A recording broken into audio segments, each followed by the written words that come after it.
is now my pleasure to introduce our graduate student speaker, Alden Benjamin Lopez Hernandez, Jr. Ben is a first-generation Guatemalan American and a bilingual graduate student in the UCSB Teacher Education Program. Y'all rest free? Rooted in his experiences growing up in Inglewood, California, and learning English as a second language, Ben is deeply committed to creating inclusive, culturally affirming classrooms where all students, especially emerging bilinguals, can thrive. Today, he will be receiving his master's degree in education, a multiple subject teaching credential, and a bilingual authorization in Spanish. Those who have worked alongside Ben speak to something beyond his credentials.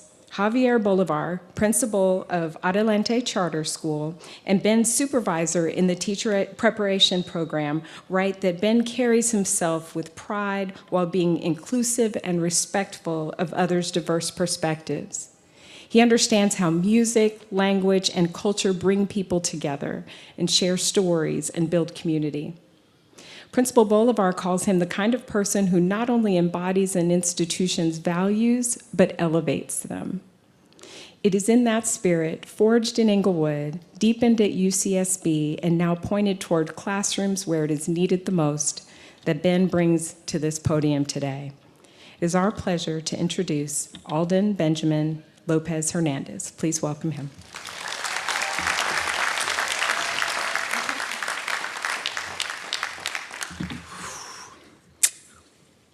Good evening, Chancellor, faculty, distinguished guests, family and friends. Shout out TEP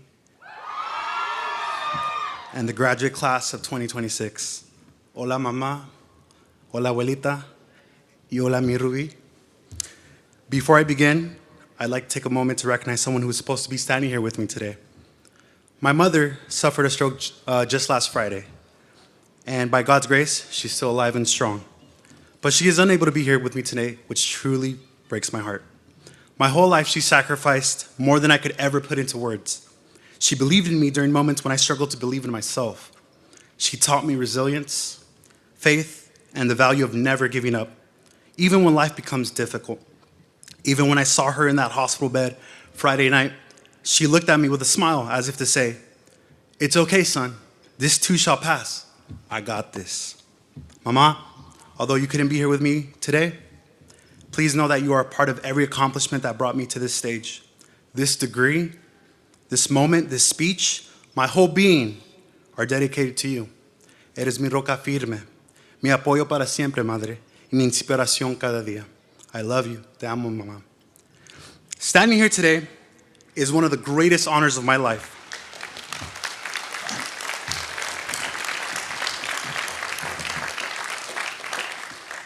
Standing here today is one of the greatest honors of my life. When I found out that I had been selected as a graduate student speaker, I felt excited. Then I felt grateful. Then I felt overwhelmed. Because I started asking myself one question. How do you give one speech to a room filled with people whose journeys have been so different than my own? How do you speak for the scientist who spent years searching for answers, the researcher who challenged what we thought we knew, the artist who created something entirely new, the engineer, the counselor, the educator, the historian, the environmentalist? The truth is, I can't tell your story fully. I can only tell you my own. I grew up in Inglewood, California. I come from having nothing and yearning for everything. From violence in the streets, uncertain if I would wake up to see another day of life, all while trusting in God. And growing up, I learned very early that life doesn't always give everyone the same starting line. There were obstacles. There were distractions. There were moments when taking the easy path would have been much more simpler. But I was blessed with people who kept pointing me towards something greater. Teachers, coaches, pastors, mentors. Mi mamá, mi abuelita, mi tío Dan. Love you, old man. People saw potential in me before I saw it in myself. Looking back now, I realized something very important. Every major turning point in my life happened because someone believed in me.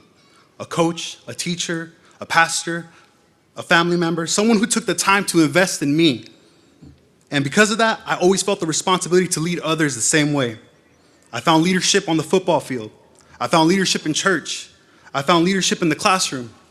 Not because I was always the loudest person in the room, not because I always had the answers, but because leadership is not about being in front. Leadership is about helping others move forward. And today, as I look around this place, I see leaders everywhere. I see leaders who have spent years conducting research that may change lives, leaders who have challenged assumptions, leaders who have created knowledge, leaders who have served communities, leaders who have chosen to make the world a little better than they found it. But what people see today is only part of the story. They see the cap, they see the gown, they see the degree, the celebration. What they don't see is everything it took to get here. This year, there were days when I woke up with only 3 or 4 hours of sleep. I worked multiple jobs. I served as the music director at my church. I completed graduate coursework. I completed my full-time student teaching. And then I woke up the next day and did it all over again. I'm not sharing this because my story is unique. I'm sharing it because I know I'm not the only one. As I look around, I know that there are graduates who are raising children while earning their degree. Graduates who were caring for family members. Graduates who were working full-time jobs. Graduates who were carrying burdens that nobody else knew about. Because one thing I have learned about graduate students is this: the strongest people are often fighting battles that no one can see. And yet, here we are. Not because the road was easy, not because we never struggled, but because we refused to quit. Growing up, one of my heroes was Kobe Bean Bryant. Like many people in LA, I admired the fact that he was just a ruthless champion. But as I got older, I realized that the championships were never something that inspired me the most. What inspired me was the work that happened before the championships. The sacrifice, the discipline, the commitment, the willingness to keep going when nobody was watching through the hurt, the pain, or uncertainty. Kobe once said, "Everything negative, challenges, pressure, is all an opportunity for me to rise." I think that quote perfectly describes the graduates sitting before me today. Because every one of us faced pressure. Every one of us faced challenges. Every one of us faced moments of uncertainty. Moments when the research wasn't working. Moments when the paper wasn't coming together. Lord knows I know that feeling. Moments when life happened while graduate school continued demanding more from us. Moments when we questioned whether we belonged. Yet, somehow, we rose. Not all at once, not perfectly, but one step at a time. One project at a time, one assignment at a time, one experiment at a time, one long night at a time. And that is what makes today so special. Because the ceremony is about much more than earning a degree. It is about transformation. I want you to think for a moment about the person you were when the journey began. The person who opened the first syllabus. The person who walked into that first class. The person who wondered if they were prepared for what was ahead. Would that person recognize who you are today? I don't think so. Because somewhere between then and now, something changed. You became stronger. You became wiser. You became more resilient. You became more confident. You learned how to fail and try again. You learned how to adapt. You learned how to persevere. You learned that growth rarely happens when life is comfortable. It happens when life challenges us. And perhaps that is one of the greatest lessons graduate school teaches.